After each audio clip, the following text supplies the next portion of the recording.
अस्सलामुअलैकुम। आप YouTube channel देख रहे हैं समर होम में देसी टिप्स। मैं डॉक्टर समर अब्बास आज एक नई वीडियो के साथ हाजिर हूं। तो दोस्तों आज की वीडियो बहुत ही ज़बरदस्त और इसी मौसम के बारे में होने वाली है, क्योंकि आज की जो हमारी वीडियो का टॉपिक है वो है सर्दी वाला बुखार या बुखार नज़ला ज़ुकाम। ख़ास तौर पर जो ये नुस्खा हमने दरियाफ्त किया सर्दी वाला बुखार, क्योंकि बहुत ज़्यादा लोगों का ये मसला होता है कि उनको बहुत ज़्यादा सर्दी लग जाती है और बुखार हो जाता है, इस वजह से बहुत ज़्यादा परेशान होते हैं। ये जो हमारा नुस्खा है बिल्कुल कुदरती है, इसमें किसी किस्म के कोई केमिकल्स इस्तेमाल नहीं किए गए, बिल्कुल हर्बल है, इसमें किसी किस्म की कोई टेंशन नहीं है। तो दोस्तों चलते हैं अपनी वीडियो की तरफ। वीडियो शुरू करने से पहले जो रिक्वेस्ट हम हर वीडियो में आपसे करते हैं कि प्लीज़ हमारे चैनल को सब्सक्राइब करें और बेल के आइकन को ज़रूर दबाया करें, ताकि नई आने वाली वीडियो जल्द से जल्द आप तक पहुंच सके और ज़्यादा से ज़्यादा लोगों का फ़ायदा हो सके। तो दोस्तों सबसे पहले ये मतलब बुखार या सर्दी क्यों लग जाती है।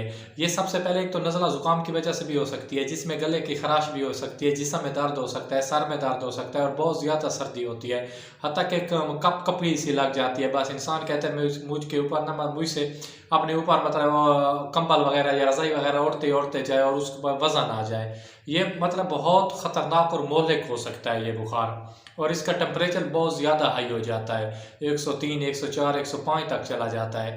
तो इन तमाम चीज़ों से बचने के लिए हमने सिर्फ दो चीज़ें हमने आपको बता दी हैं, बिल्कुल कुदरती हैं, हर्बल हैं।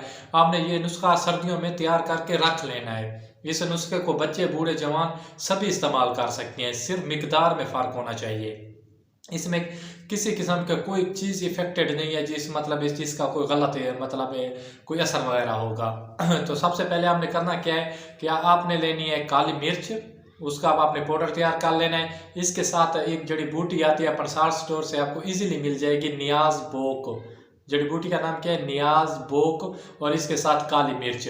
आपने अगर काली मिर्च लेनी है 100 ग्राम, तो इसके साथ नियाज भोग के जो पत्ते हैं वो भी 100 ग्राम होने चाहिए। आपने इन नियाज भोग और काली मिर्च को अलग-अलग आपने इसका ना पाउडर कर लेना है, इनको पीस देना है, पत्तों को भी पीस देना है और जो काली मिर्च है आपके पास उसको भी आपने पीस देना है। दोनों चीज़ों को पीस के आप इसे फिर एक मतलब जार में मिक्स करके एक ही जार में या एक ही चीज़ में आप रख सकते हैं, साफ बोतल में या साफ जो भी शीशे की चीज़ हो जिसमें नमी वगैरह ना हो। तो आप इसको आधी चम्मच सुबह, आधी चम्मच शाम, जो स्पून होता है इस वाला मेडिसन वाला छोटा, आप आधी चम्मच सुबह, आधी चम्मच शाम, सिर्फ एक हफ्ता इस्तेमाल करना है, ज़्यादा नहीं इस्तेमाल करना, सिर्फ एक हफ्ता इस्तेमाल करना है। जितनी भी आपको सर्दी लग रही है, नज़ला है, ज़ुकाम है, गले में खराश है, जिस किस्म मतलब अगर आपका सीने में बगलम जम चुकी है तो इसमें बहुत हद तक कारआमद है। अगर सीने में मतलब बगला वगैरह होती है, आवाज़ जिसकी वजह से ख़राब हो जाता है, बगला में खराज होती है, खांसी आती है, इसमें भी आप ये नुस्खा इस्तेमाल कर सकते हैं। नज़ले ज़ुकाम इस्तेमाल कर सकते हैं। सबसे ज़्यादा सर्दी वाले बुखार में, दूसरे बुखार में बहुत हद तक कारआमद है, लेकिन सर्दी वाले बुखार में बहुत ज़्यादा मुफीद है। तो क्या है, नियाज बोक और काली मिर्च, दो चीज़ें, कोई ज़्यादा महंगी चीज़ें नहीं, इंशाल्लाह आपने खुद भी आजमानी है और आगे अपने दोस्तों तक भी शेयर करनी है। तो अपने भाई को दीजिए इजाज़त। खुदा हाफिज़, वस्सलाम, जज़ाकल्लाह।